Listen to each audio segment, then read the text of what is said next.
나의 힘이 되신 여호와여, 내가 주님을 사랑합니다. 주는 나의 반석이시며 나의 요새시라. 주는 나를 건지시는 나의 주, 나의 하나님, 나의 피할 밥이시요 나의 방 되시라. 나의 하나님, 나의 하나님, 구원의 불이시요 나의 산성이라.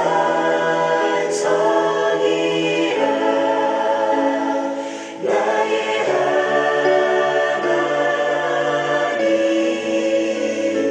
나의 하나님,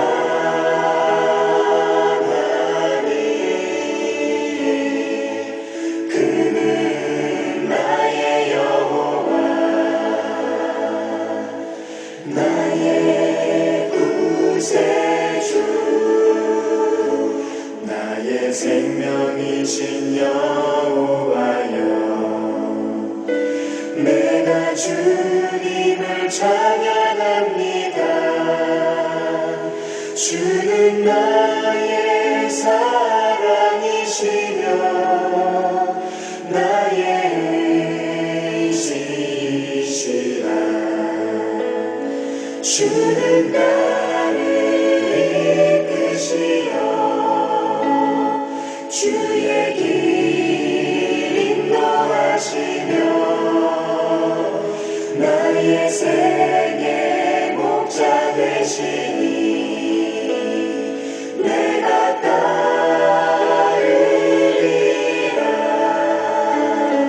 나의 하나님, 나의 하나님,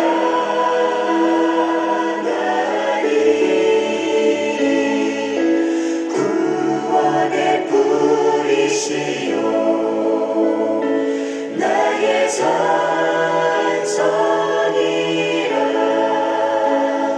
나의 하나님, 나의 하나님, 그는 나의 여호와, 나의 구세주.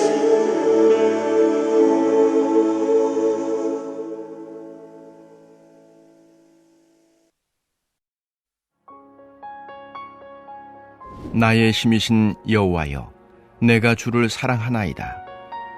여호와는 나의 반석이시요 나의 요새시요 나를 건지시는 이시요 나의 하나님이시요 내가 그 안에 피할 나의 바위시요 나의 방패시요 나의 구원의 뿌리시요 나의 산성이시로다. 내가 찬송받으실 여호와께 아뢰리니 내 원수들에게서 구원을 얻으리로다. 사망의 줄이 나를 얽고 불의의 창수가 나를 두렵게 하였으며 수월의 줄이 나를 두르고 사망의 올무가 내게 이르렀도다. 내가 환난 중에서 여호와께 아뢰며 나의 하나님께 부르짖었더니 그가 그의 성전에서 내 소리를 들으시며 그의 앞에서 나의 부르짖음이 그의 귀에 들렸도다. 이에 땅이 진동하고 산들의 터도 요동하였으니 그의 진노로 말미암음이로다. 그의 코에서 연기가 오르고 입에서 불이 나와 사름이요 그 불에 숯이 피었도다. 그가 또 하늘을 들이우시고 강림하시니 그의 발 아래는 어두캄캄하도다. 그룹을 타고 다니시며 바람 날개를 타고 높이 솟아오르셨도다. 그가 흑암을 그의 숨는 곳으로 삼으사 장막같이 자기를 두르게 하시며 곧 물의 흑암과 공중의 빽빽한 구름으로 그리하시도다. 그 앞에 광채로 말미암아 빽빽한 구름이 지나며 우박과 숯불이 내리도다. 여호와께서 하늘에서 우레소리를 내시고 지존하신 이가 음성을 내시며 우박과 숯불을 내리시도다. 그의 화살을 날려 그들을 흩으시며 많은 번개로 그들을 깨뜨리셨도다. 이럴 때에 여호와의 꾸지람과 콧김으로 말미암아 물밑이 드러나고 세상의 터가 나타났도다. 그가 높은 곳에서 손을 펴사 나를 붙잡아 주시며 많은 물에서 나를 건져내셨도다. 나를 강한 원수와 미워하는 자에게서 건지셨으며 그들은 나보다 힘이 세기 때문이로다. 그들이 나의 재앙의 날에 내게 이르렀으나 여호와께서 나의 의지가 되셨도다. 나를 넓은 곳으로 인도하시고 나를 기뻐하심으로 나를 구원하셨도다. 아멘. 사랑하고 존경하는 전주 안디옥교회 믿음의 공동체 성도님 여러분, 주님의 이름으로 환영하고 축복합니다. 오늘 예배 가운데 임재하실 형언할 수 없는 하나님의 은총을 기대하시기 바랍니다. 그 은총 누림으로 오늘 하루 승리하는 저 여러분 되시길 간절히 소망합니다. 나의 힘이 되신 여호와여, 내가 주님을 사랑합니다. 할렐루야. 사랑하는 여러분, 제가 방금 올려드린 찬양은 오늘 시편의 내용을 토대로 작곡된 곡입니다. 작곡될 만큼 너무나도 유명한 본문 말씀입니다. 시편에는 여러 가지 유형이 있습니다. 찬양시, 감사시, 탄원시, 제왕시 등의 그 유형 중에 오늘 말씀은 대표적인 감사시에 속합니다. 감사시는 하나님께서 내 삶에 어떻게 다가오셨고 건져주셨는지를 고백하는 것입니다. 오늘 시편 18편 1절 말씀 바로 위쪽에 확인할 수 있는 표제어는 이렇습니다.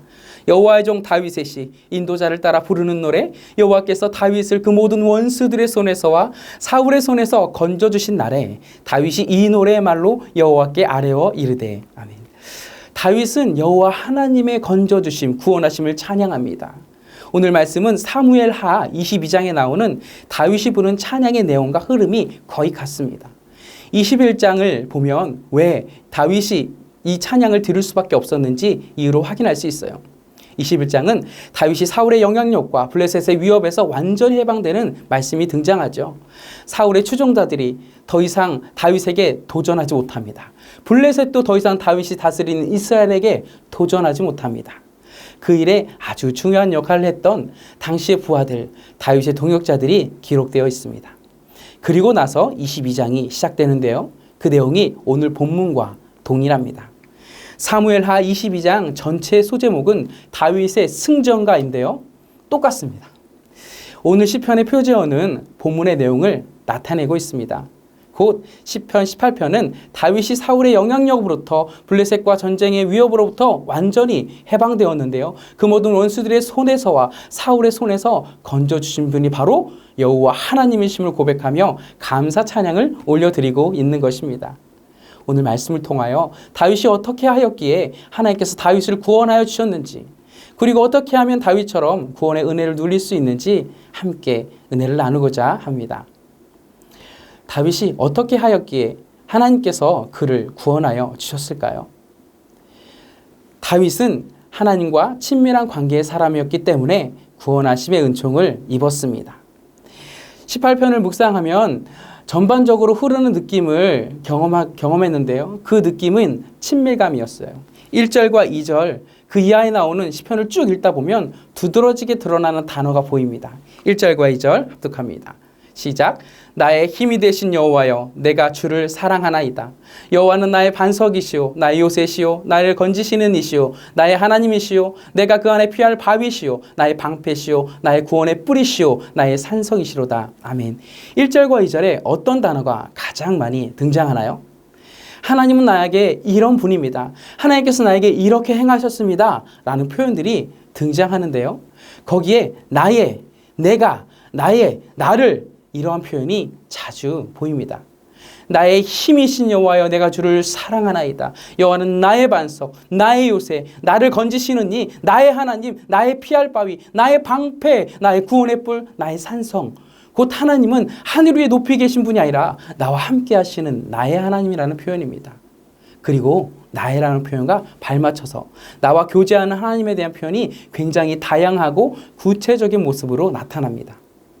하나님과 친밀하다는 의미는 곧 다윗의 삶에 있어서 가장 중요한 가치이며 나의 전부라고 할 수 있는 분이 하나님이셨음을 나타냅니다. 어제 나누었던 시편 17편에서 다윗이 고백한 것과 같습니다. 시편 17편 15절 말씀입니다. 나는 의로운 중에 주의 얼굴을 배우리니 깰 때 주의 형상으로 만족하리이다. 아멘. 매일 아침에 깰 때 주의 형상으로 하나님 한 분만으로 만족하겠습니다. 라는 고백이죠. 곧 그 고백을 볼 때 다윗의 삶에서 가장 중요한 분이 바로 하나님이셨음을 알아차릴 수 있습니다. 여러분, 우리는 하나님에 대해서 분명히 나와 함께 하시는 분이라는 생각을 가지고 있지만 너무 막연하게 느껴질 때가 많이 있음을 잘 알고 있습니다.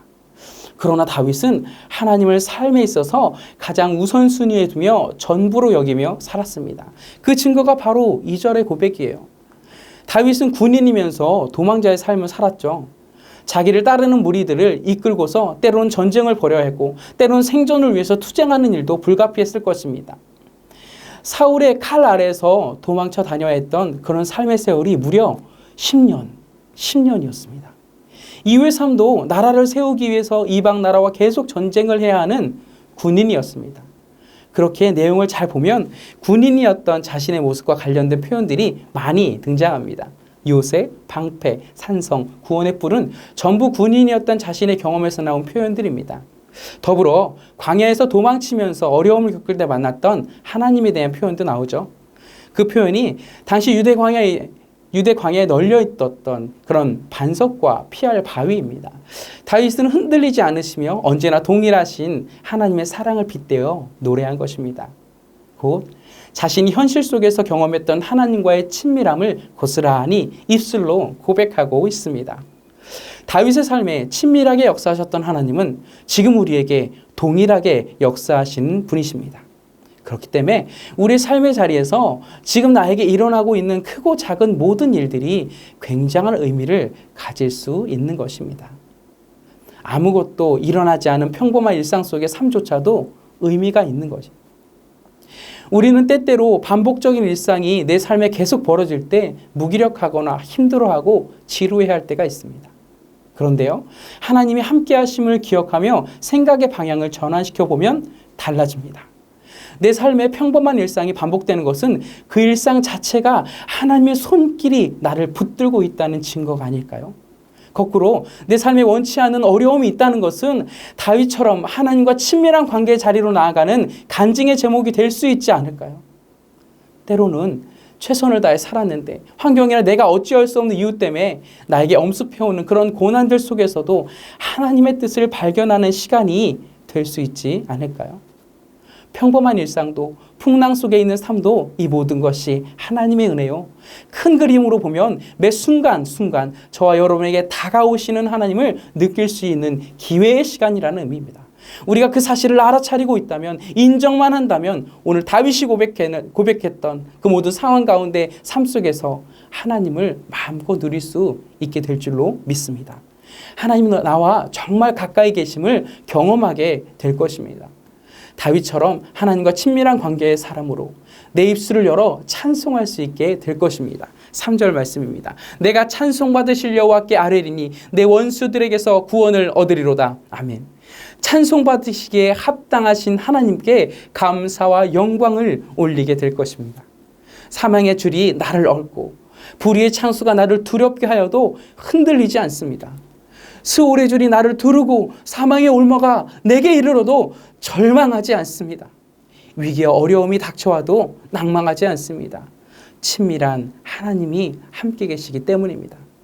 그렇다면 다윗은 어떻게 하나님과의 친밀한 관계의 사람이 될 수 있었을까요? 기도를 들으시는 하나님께 부르짖음으로 친밀한 관계의 사람이 될 수 있었습니다. 사실 다윗의 인생 가운데 많은 고난과 역경들이 있었습니다. 그 이후로 지옥을 경험하는 것 같은 그런 고통의 나날들이 계속 다윗의 삶 속에서 계속됩니다. 그런 위기와 고통의 순간을 다윗은 어떻게 대면했을까요? 6절 말씀입니다. 내가 환난 중에서 여호와께 아뢰며 나의 하나님께 부르짖었더니 그가 그의 성전에서 내 소리를 들으시며 그의 앞에서 나의 부르짖음이 그의 귀에 들렸도다. 아멘. 다윗은 아브라함의 하나님, 이삭의 하나님, 야곱의 하나님을 부르짖으며 기도했습니다. 왜냐하면 하나님께서 모세 때 애굽에서 종살이를 하고 있었던 이스라엘 백성들의 부르짖음을 들으시고 구원하셨음을 알고 있었기 때문입니다. 그렇게 다윗은 흔들리지 않고 하나님을 향해 부르짖어 기도할 수 있었습니다. 성경은 계속해서 하나님께서 우리의 음성을 들으신다고 증언합니다. 민수기 14장 28절 말씀입니다. 그들에게 이르기를 여호와의 말씀에 내 삶을 두고 맹세하노라. 너희 말이 내 귀에 들린 대로 내가 너희에게 행하리니. 예레미야 33장 3절 말씀입니다. 너는 내게 부르짖으라. 내가 내게 응답하겠고 내가 알지 못하는 그거 은밀한 일을 내게 보이리라. 아멘. 이것은 하나님의 약속입니다. 부르짖어 간절히 기도하면 들으신 대로 응답하시며 선하신 뜻을 보여주신다 약속하셨습니다. 여러분, 다윗이 환난 중에 하나님께 부르짖어 기도하자 어떤 일이 벌어지나요? 하나님께서 다윗에게 다가오십니다. 찾아오십니다. 역사하십니다. 7절 이하 그 15절까지의 말씀이 하나님께서 다윗에게 다가오시는 내용이에요. 자세히 들여다보면 자연현상을 하나님이 다가오시는 것으로 표현하였습니다. 구름이 몰려와서 비가 내리고 번개가 치고 어떤 때는 지진도 일어나고 화산이 폭발하기도 하는 이런 자연현상들을 하나님이 자신의 역사에 개입하시는 모습으로 기록하고 있습니다. 마치 하나님이 그렇게 이 땅에 개입하시고 역사하시는 것처럼 내 삶에도 그렇게 다가오셔서 말씀하셨고 역사하셨고 나의 대적들을 다 물리치셨음을 고백하는 것입니다. 다윗은 나에게 먼저 찾아오시는 하나님을 경험하니 하나님과의 친밀함이 더해졌습니다. 하나님과의 친밀함은 반드시 신뢰로 믿음으로 확장되어집니다. 친하면 친해질수록 믿게 되는 것이죠. 믿게 되면 믿게 될수록 더욱 친해집니다. 이 믿음의 선순환이 일어나면서 흔들리지 않고 신앙으로 성장하게 되는 것입니다. 그렇게 했을 때 다윗의 삶에 어떤 일이 일어났나요? 구원이라는 건져냄이라는 궁극적인 하나님의 도움의 손길을 경험하는 놀라운 일이 나타나게 된 줄 믿습니다. 16절 이하의 말씀을 합독할까요? 시작. 그가 높은 곳에서 손을 펴사 나를 붙잡아 주시며 많은 물에서 나를 건져내셨도다. 나를 강한 원수와 미워하는 자에게서 건지셨으며 그들은 나보다 힘이 세기 때문이로다. 그들이 나의 재앙의 날에 내게 이르렀으나 여호와께서 나의 의지가 되셨도다. 나를 넓은 곳으로 인도하시고 나를 기뻐하심으로 나를 구원하셨도다. 아멘. 결과적으로 다윗은 그의 삶의 궁극적인 하나님의 구원을 경험했습니다. 기도를 통하여 하나님과의 친밀한 관계를 형성하면서 그것이 또 기도로 이어지고 그 기도로 인하여 하나님을 신뢰하고 하나님을 바라봤을 때 그의 삶에 하나님을 찬양하며 하나님께서 주시는 구원의 선물을 누리고 고백하게 된 줄 믿습니다. 다윗과 같은 동일한 은혜가 저와 여러분에게 있기를 간절히 소망합니다. 영국의 육상 선수였다가 중국 선교사로 헌신한 에릭 리들 선교사님이 있습니다. 그분은 1924년 파리 올림픽에서 100m 경기는 주일이라는 이유로 출전을 포기한 일화로 유명한 선교사님이죠. 그 선교사님이 이러한 고백을 하셨다고 합니다. 기도를 멈추면 그리스도인으로 누리는 체험도 곧 사라져버린다. 기도를 멈추면 그리스도인으로 누리는 체험도 곧 사라져버린다. 할렐루야. 사랑하고 존경하는 전주 안디옥교회 믿음의 공동체 성도님 여러분, 사랑하며 우리가 알고 있는 것처럼 다윗은 허물도 많은 사람이었죠. 그런데 사도행전 13장에 다윗을 평가하는데요, 하나님께서 말씀하셨습니다. 내가 이새의 아들 다윗을 만나니 내 마음에 맞는 사람이라 내 뜻을 다 이루리라. 아멘. 하나님의 마음에 꼭 맞는 사람이라고 말씀합니다. 그 이유는 단순합니다. 그는 하나님 앞에 어떤 경우에도 흔들리지 않고 기도를 통하여 하나님을 깊이 만나는 친밀한 관계의 사람이었기 때문입니다. 다윗은 언제든지 부르짖음으로 응답하시는 하나님을 경험하고 찬양하는 사람이었습니다. 바라고 원하옵기는 우리의 모든 상황을 지켜봐 주시고 나와 함께 하시는 하나님을 바라보며 기도로 교제하는 우리 모두가 되길 소망합니다. 다윗처럼 하나님을 나의 하나님으로 고백하는 친밀한 관계의 자리에 서 있는 저와 여러분 되시기를 소망합니다. 세상은 흔들리고 사람들은 변하여도 다윗처럼 하나님 앞에 요동치 않는 믿음의 기도로 하나님 앞에 나아가며 하나님은 나의 요새시오 나를 건지시느니 나의 하나님 나의 피할 바위 나의 방패 나의 구원의 뿔 나의 산성이심을 고백하며 구원과 기쁨의 찬양으로 하나님께 영광 올려드리는 저 여러분 되시길 주 예수님의 이름으로 축복합니다. 축복합니다. 이 시간 말씀을 기억하며 기도의 제목 붙들고 합심하여 기도하며 나아가길 소망합니다. 첫 번째, 응답하시는 하나님께 부르짖어 기도함으로 다윗처럼 하나님과 친밀한 성도가 되게 하시고 구원의 기쁨과 감사로 하나님께 영광 올려드리는 하나님의 백성이 되게 하옵소서. 아멘. 두 번째, 코로나로 고난과 고통 가운데 있는 선교사님들, 농어촌 미샤리교회 목사님들의 사역과 가정 가운데 하늘의 위로와 은혜를 부어주시고 교육위원회 여름사역을 통해 다음 세대들이 주님을 인격적으로 만나서 인생의 목적과 방향이 하나님 앞에 바로 서게 하옵소서. 아멘. 우리 마음 모아 합심하여 기도하며 나아갑니다.